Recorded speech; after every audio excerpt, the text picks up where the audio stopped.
Welcome to the Wright Family Law Divorce Podcast with your host, Ellen Wright, family law attorney, divorce coach, entrepreneur, and motivational speaker, discussing all things divorce and helping you learn to keep the pain of separation from holding you back. And now, your host, Ellen Wright. Hi, this is Ellen Wright. Welcome to the Wright Family Law Divorce Podcast, episode number 6. Today, we're going to be talking about the recent Gabby Petito case and domestic violence as it pertains to the family court, mental health, and substance abuse issues, and really what the risk factors are and what the greater implications are for people involved in the family court and anyone sort of in general that's facing a family crisis involving domestic violence. So today I have with me Celeste Johnson and Jenessa Dailey, who are both social workers. They're actually personal friends of mine who went to school with me. So I'm super excited that they carved time out of their day to come on and do this podcast with me. Celeste has a bachelor's in psychology and a master's in social work. She lives and works in Pennsylvania and has worked for 12 years at a non-for-profit called Child and Family Focus as an administrative coordinator and a team coach, working with families and providing mental health support and case management and other therapeutic services to families and children in crisis. And Jenessa also has a master's in social work and has been a licensed social worker since 2006, Jenessa? Yes. Yes. 2006. And she focuses her work on children in trauma, family counseling, and other areas of social work. So welcome, ladies. Thanks again so much for joining us. Yeah, thank you. Good to be here.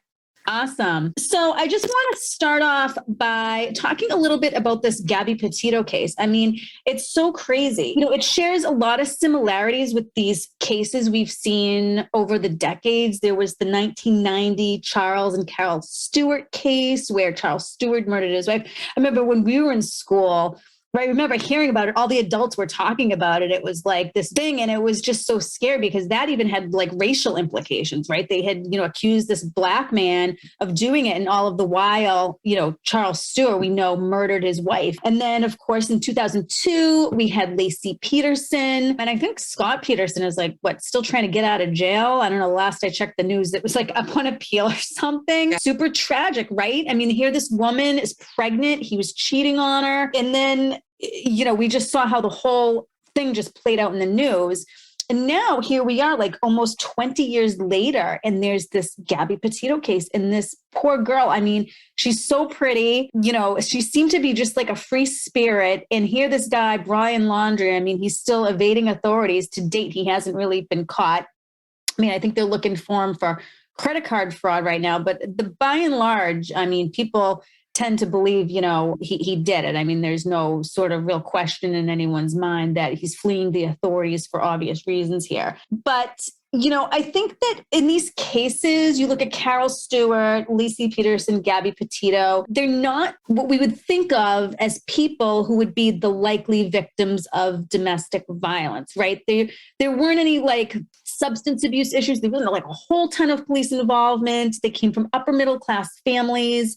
I mean, good families with no real history of any crazy behavior. Jenessa, let me start with you. What do you think? What are some of the similarities in these cases? Do you think there were any flags that maybe outside people could sort of call attention to that might, warrant any kind of, intervention?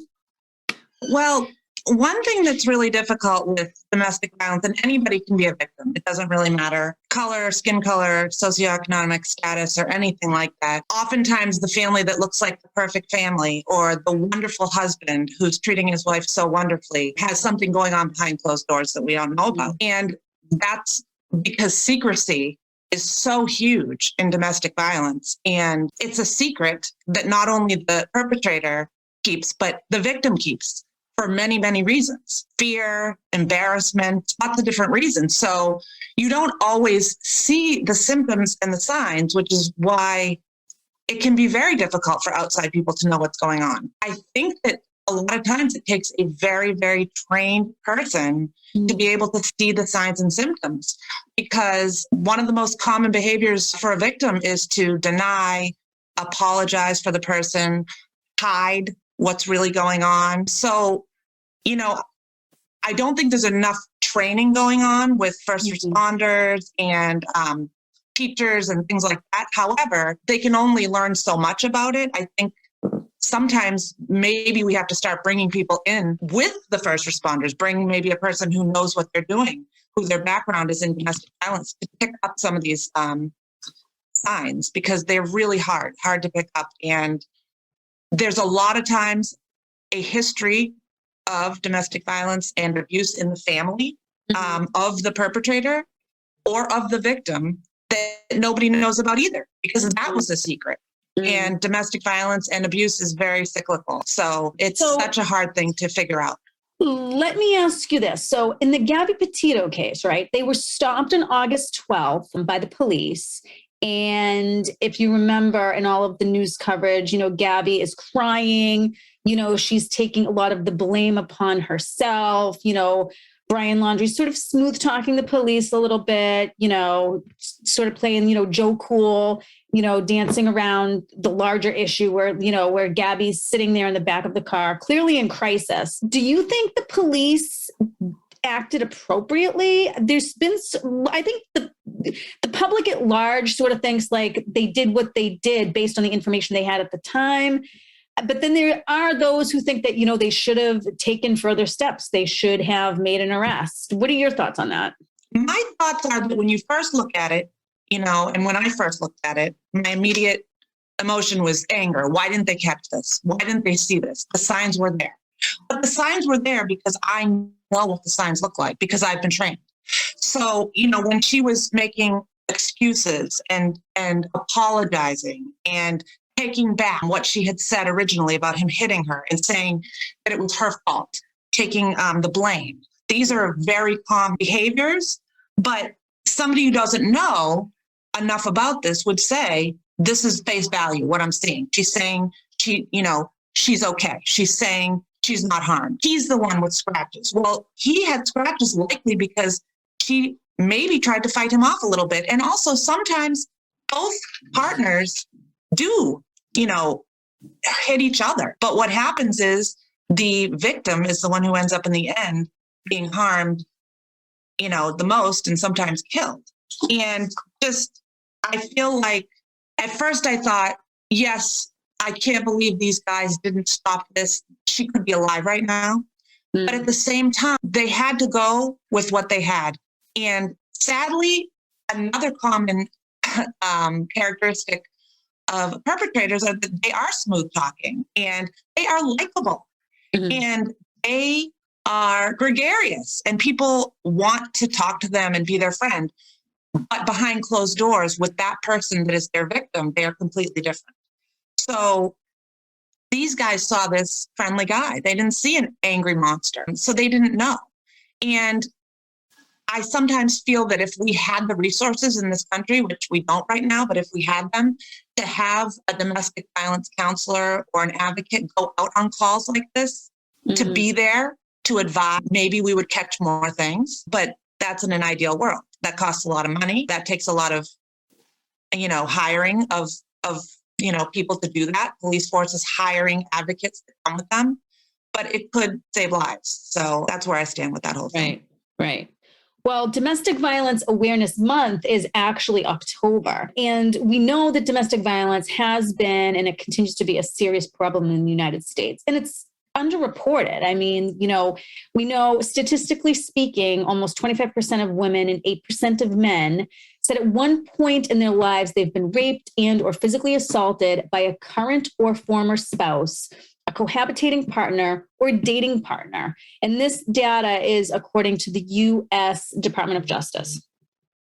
So, it's a problem. It's a problem that's not going away. Celeste, what are your thoughts? Yes, no, I agree.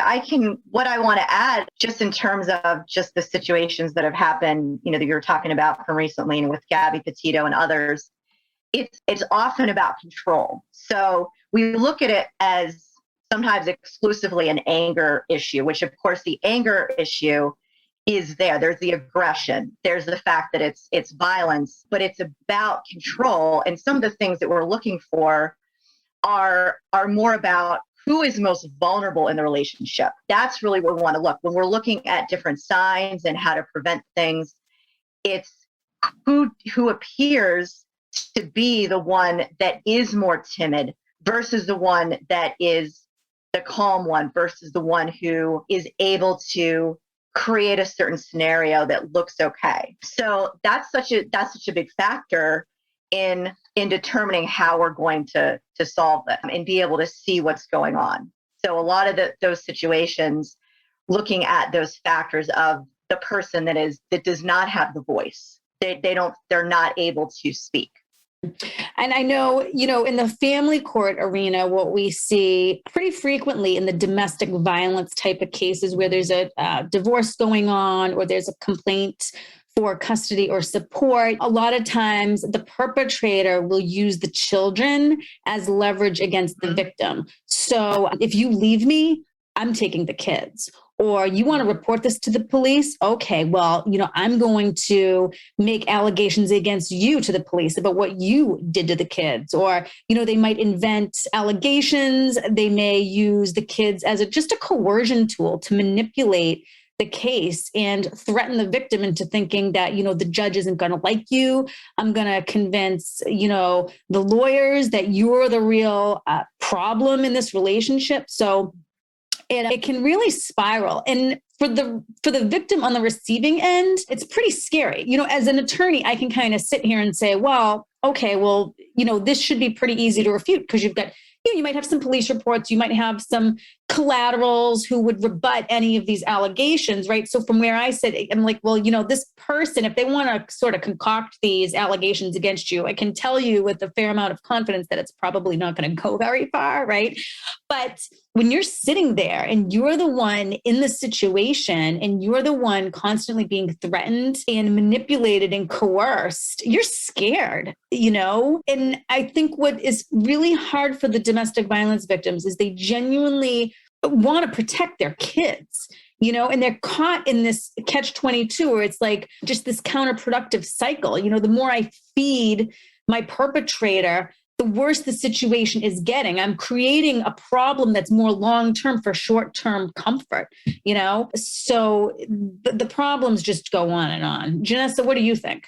Well, I was going to say that almost always physical abuse is preceded by emotional abuse. Usually it starts with, the perpetrator trying to separate the person from their support, from their family, from their friends, controlling, bullying, making them feel like they're not good enough. Nobody else wants them. Like you said, that they're going to lose if they leave or if they, tell somebody. And, something I like to, talk about, which I know it sounds silly, but victims get into something that I like to call a brain fog, which is really that they've been told so many times that they're wrong, it's their fault, they're crazy, that sometimes it's really hard for them to really get their thoughts together. And they do feel confused and they start to believe the things that they're hearing. A term we hear sometimes nowadays is gaslighting, and that's kind of part of this. It's really when somebody makes you question your reality by making you doubt yourself so much and so often that you don't know what to believe anymore. And that's why sometimes a victim can appear to be a basket case or confused or unsure of whether they want to be in that relationship. And those are the kind of things that someone might see and say, well, maybe they don't really want to leave. Maybe they're okay. Maybe it's not that bad. But these things are kind of going on. And those things start before the physical abuse does. It's usually when the person is unable to feel like they can walk away that the physical abuse begins. I don't think it's like meet somebody 2 days later, they slap you. I think it's right. You have to get somebody to the point where they feel so poorly about themselves and so scared and so unsure that they have become a victim. And anybody, doesn't matter how strong a person is, anybody can have a personality change towards that if they're being abused. So that's actually something to always look for, is a personality change in somebody that's so severe that you don't recognize them anymore. They're so timid. They're so scared. They're so nervous. They don't speak up anymore. That's something that's very concerning. Low self-esteem. Right. Yeah. Mm-hmm. Celeste, what do you think on that talking point? No, I agree. And a lot of times those victims, they have experienced other times where they've been abused. So this is not always the case, but many times growing up in their life, there's times that they feel out of control. So again, it kind of goes back to this, like they also feel out of control, and it comes out in the way that they're a victim now, where they are looking for someone to take care of them. They don't feel that they have the ability to create the life that they can. They don't feel that they're able to make decisions for themselves now. So they could have started a lot earlier, and now they're looking to take care of them in a way that is not healthy, and then they are put in that subservient role. So I had mentioned, Brian Laundrie, Charles Stewart, Scott Peterson. These men, again, were slick, they were handsome, and they just presented really well. They were articulate. And, women, are attracted to men like that. But, again, I think, Jenessa, what you said at the outset, that, this domestic violence, it really does reach every class. It doesn't discriminate against gender, color, religion, whatever. It's a real problem, and it's cross-cultural. It's across the society. But there are some warning signs, potentially, that as professionals in the court and in the mental health world that we can look for. I mean, I think a few of them are like jealous behavior, possessiveness, maybe like a bad temper. I think cruelty to animals is another sort of warning sign that, if they're kicking dogs or doing things to cats, I don't know. But what do you guys think about additional warning signs that, could be telltale for a potential abuser that might otherwise sort of pass by because, they've got charm and good looks and whatever else working for them? What do you guys think? I think I'll just say something that someone that's an abuser, they can have a certain filter in how they're looking at others around them that is not accurate. So, a lot of times, so when we look at kind of the way that cognitive effects work with us, it starts with our thoughts. Then that leads to our feelings and then our actions.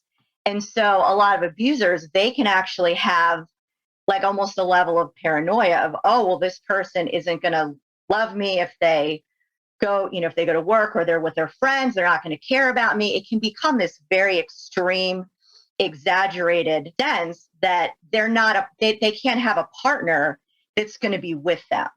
Mm-hmm. And so what that looks like is, okay, well, I have to make them only be a part of me. Like I can't allow them to do that, to be out there pursuing other interests they have, because I want them to be a part of me, because if they don't, then I'm not going to be able to have a fulfilling relationship. So there can be a sense that they're creating these thoughts that are not true. Mm-hmm. So that can be a factor in that. And if they realize that they can be fulfilled, if they are able to have a relationship where this other person can be intelligent as well, this other person can, help in certain ways, and what doesn't have to be about them just dominating, that's something that can be a factor that can work for them. But that can be part of some of the treatment aspect. But that's kind of a way to look at what a perpetrator can do. Yeah, and control of finances too. Mm-hmm. I mean, that's another sort of red flag, right? I mean, if you've got one person who's earning the money and keeping sort of the household purse strings tied up tight, and the victim can't access any finances, that's another sort of symptom of control, mm-hmm. to keep them under wraps, right? Yes, absolutely. Have you guys seen much of that in your practice? Yes, I have seen it. I've seen it with adults that one partner doesn't want the other partner to work. Even if the other partner works, wants to hold all the money just to be in control, to know what's going on at all times. It all falls into the same category as the jealousy and control. Also, there's a fear that if the victim becomes independent financially, that they will leave. So oftentimes, you see the perpetrator just trying to stop any way for the person to become educated or to get a job or to have time to go out and do anything. I've seen it in teenagers. I've worked with teenagers in dating violence, and I've seen partners who are not allowed to, make decisions about where they're going to go on a date or carry the money, or they need to give their money to their boyfriend and their boyfriend has to hold their money. I mean, I've seen this in couples as young as 14 and 15 years old. So, this isn't just something that is with adults. It's in teens. And it's a scary thing. It's becoming yeah, I think I remember even seeing something in the news that Brian Laundrie didn't want Gabby Petito to work. I think she had a job down in Florida working at one of the grocery store chains, and he had really discouraged her, from working, Yeah. And again, from the outside, I don't know every detail about that case, but I have to say if he did not want her to earn her own money, and then also there was a period of time when she was living with him and his parents, and that really, really takes a lot of control away from her because she is not even in her own environment anymore. She's in somebody else's space. We don't know anything about his parents other than that they may or may not be hiding what he was doing. And if that is the case, then that was a really, really dangerous situation for her to be in. And that could have really had a lot, a really difficult effect on her self-esteem, which was probably already low. But living in a place where you just feel like everybody else is kind of in charge of you really can affect your personality. Right. And we know that based upon the way that they've been protecting him, it's likely that if there was anything going on in their household, they'd still be protecting him, right? And not really going to bat for her. I mean, I think that's a safe assumption, don't you? Well, I'd say it's something very concerning was that they did not have any communication with her parents when her parents were really struggling, not knowing where she was, scared, trying to reach out way in the beginning. I'm talking when she was only missing for a short time. If you cannot get a return call from the parents of your daughter's boyfriend, who your daughter lived with for a period of time, there's something going on there that's not normal. So I think that was the first sign that this wasn't going to look good for, finding her or the parents helping at all. Right. Yeah, there's definitely more going on there than what meets the eye. There's no question about it. If you could study this family, you might find that, again, like I said, how cyclical it is. There may be a similar relationship between the parents. I'm not saying that I know that. I'm just saying, he could have seen this growing up and think it's normal. I think that a lot of times when I saw teenagers who thought that was normal, it was because that's the relationship that they saw going on in their home as a normal relationship where one person is in charge and the other person is subservient and victimized. Right. Yeah, one of the factors just in the theme that we're kind of talking about is just the responsibility factor. So you have the family who's also now supporting someone who is on the run. There's not a model of responsibility, how to take that, how to own what is needed. And so that can often be the case that it's very hard for people that are perpetrators to be able to acknowledge any weakness. A lot of times they have to be able to build themselves up and feel like they have everything together. So it's very hard. And they often get that from what they see in their family and from their support system, if they have a support system of any kind. So it's very difficult for them to learn how to even show weakness where they need to, where that would be healthy and they can come out of that. Yeah, I agree with you guys. I think, the warning signs were there, although maybe sort of clouded by this sort of social media happiness facade that they had going on the YouTube and the Instagram and this and that, but concerning, very concerning, demeaning the victim, either publicly or privately, embarrassing them in front of friends, family, in stores. That is another sort of red flag that we see. I was going to add that something that came up after, we found out that she was missing was another incident where he had locked her out of the car, her own car, and was driving away to scare her.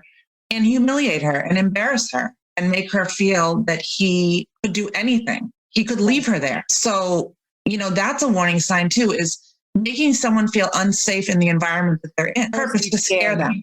Yes. Right. Scaring someone. So, she likely felt that if she didn't control the way she was acting and do what he said, that he would leave her somewhere else. And, it almost happened once. So yeah, it's really a form of physical sabotage, the embarrassment and humiliation of abandoning someone. Not only is it scary, but then you have to go ask someone for help if you're stranded somewhere. Frightening, totally frightening. And when there is especially nowadays with social media, and again, this is, I'm going to say again, this is why there's such a big effect on teenagers and young people, is that showing how beautiful and perfect your life is. It is so, so humiliating to have to admit that's not what my life really looks like. Right. What you see and what you like me for, the reason you like me is because of what you see on my Instagram. That's not real.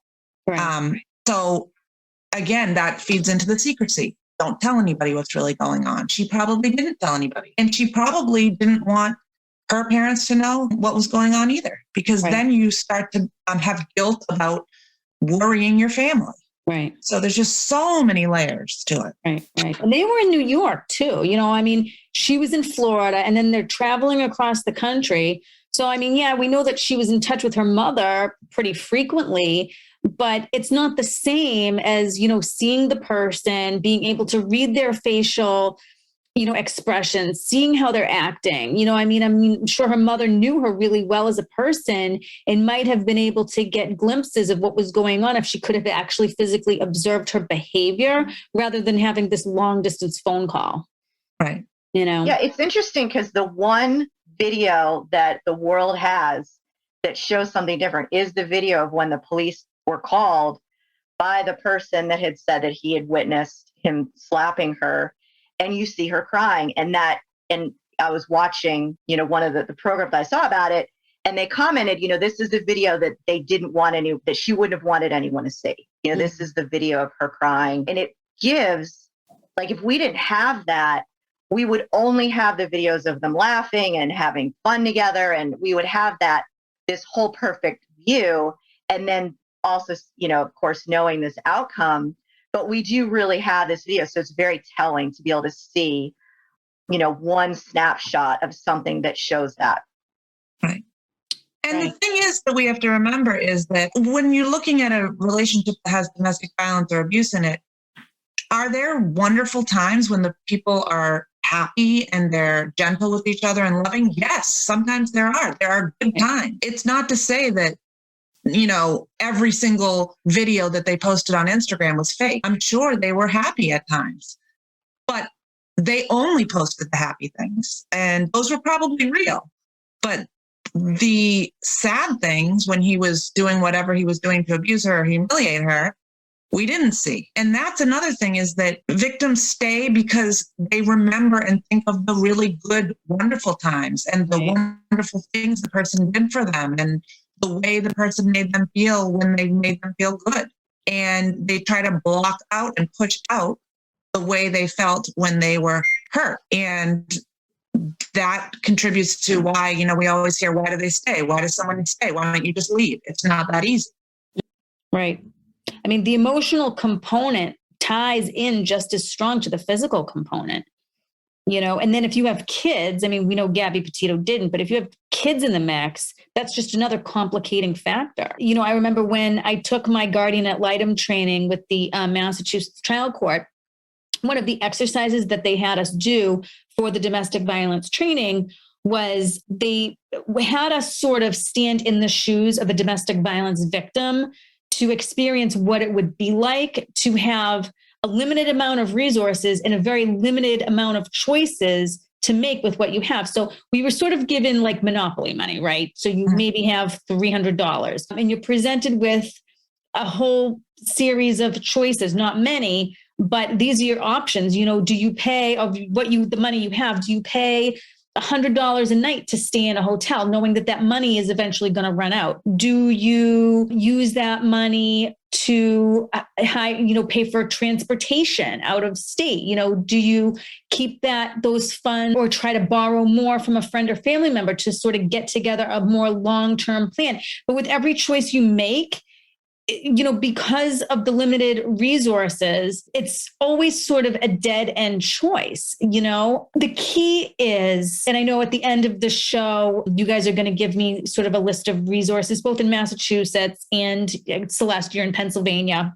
Yes. That people can access. But, when in your mind, you think you have these finite choices, it takes courage to step out of your bubble and to reach out to a lot of these domestic violence support groups that can give the extra help that people need to really get a full redirection in their life, to get out of the situation once and for all, because it's a self-perpetuating cycle. And the really sad thing is, we know that domestic violence is a cycle that repeats itself, because children who were physically or sexually abused later grow up to be the perpetrators, unless there is some sort of intense therapeutic intervention that changes that. That is the likely course. And they're going to become part of the family court system. They're going to be part of the criminal justice system. And it's just going to be this never-ending cycle. So super important for people to reach out, domestic violence victims, or even friends or family members who really want to steer their loved one in the right direction to access the resources that are available to them. The resources are available, but the courage needed to take that step to get out of the bubble that people are stuck in. I mean, it's huge. It's huge. I mean, it goes with the fear. When you're in such a low place, self-esteem wise, because of the victim mentality that has been sort of forced upon you, it's almost like having to move out of the country or take this crazy life step. Just making a simple phone call or sending an email. It's huge. I mean, what do you guys think? Yes, no, it's a huge deal, because they don't feel like they feel like they're not worthy enough to do that. They feel that it's their fault, first of all. So why are they going to try to advocate for themselves? And then they also feel that they're not sure how to problem solve. It's like all of that, the abuse, it takes away your ability to think and problem solve and actually come up with ideas and, things that we feel like we're able to do easily. It's very hard for a person in that situation. They've not been able to make any decisions up to this point. And now they have to make all these decisions to try to actually put themselves and possibly their children in a completely different life where they can support themselves. And that's where it's very, very crucial that they do experience the support of others to help them through that. One thing that I'll say, just for my work with kids and families, so I worked in this process that really helped give a voice to everyone on the team, including kids. It was a big deal to try to help parents to see the importance of children being a part of decision making, even in their own family and even in their treatment. And so you're talking about children that are, they have school issues, they have social, there's social concerns there. And these factors could perpetuate a situation later on in their life that could become something of domestic violence. And so at those times, even kids that are showing aggression, even kids that are showing, all that anger at that time, they still also need a way to feel like there's control in a good arena where what are they able to participate in a healthy way? So that both helps them from being a perpetrator or a victim. And so I think it's just important for parents and other people that are working, with individuals and children to be able to help, from a young age, them to have a sense of control in a healthy way, so that they can be a part of decisions, that they can be built up. Because they often, other times, like perpetrators do not build others up. It's very self-focused. It's very, egotistical that way, because they're not able to look at other people and what they need. So it's like helping them to feel that they do have strengths, that they have things that they're able to do that are good. And that is going to help them to steer them in that direction and hopefully prevent those issues later on. Right. Jenessa, any closing thoughts as we wrap up? Well, I was going to say, on that same topic of, I think, I know it sounds cliche, but the children are our future. That is the truth. If we want to get a handle on something like this, we need to help in preventative ways. And if we know that this is a cycle and we know that kids see it and then do it, I think that one of the best ways, what Celeste was saying, working with young children, letting them have a voice, but also what I felt was important. And when I was a school counselor in Revere, I actually started a club called the Revere Youth in Action Club. And it was a teen dating violence awareness group where teens basically went through a training on how to look for the signs, how to self-evaluate, how to look at your own family, how to teach other teens about healthy relationships versus unhealthy relationships. And there were about 15 or 20 kids on that team in the few years that I worked there. And they would go from classroom to classroom doing presentations about this topic. Kids had no idea that there were different kinds of abuse, that there was emotional abuse, that there was also verbal abuse, that there was physical abuse. It was hard for a lot of kids to understand that, it's beyond just hitting and hurting someone physically. And it was amazing to see how teenagers listened to other teenagers teaching them, and they took it in and they were so interested.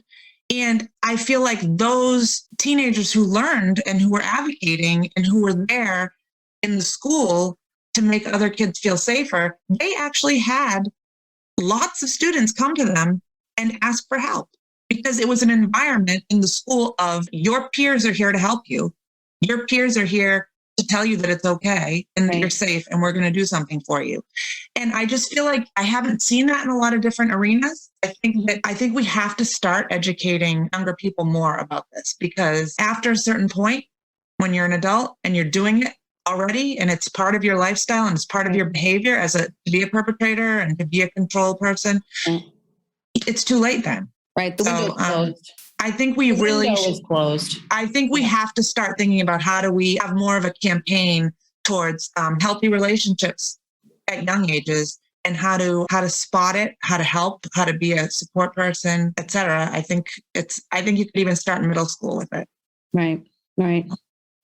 Celeste, any final thoughts? I mean, I think that it's just so important for people to continue to learn about, all of the, the different ways that this unfolds. I think, we can assume that people know, like we can, because it's talked about how it's an issue, but then we have these situations happen over and over again. So people don't always know. They might know of a situation personally with someone that they're dealing with, but then they're not always sure how to notice what's happening. And so I think we really have to be able to, again, start young and help families. Like, it's really strengthening families and strengthening communities to really be looking out for each other. It's everything just seems so big these days. People are so busy and distracted, and they're not able to always notice all the details of what happens. And so, because we're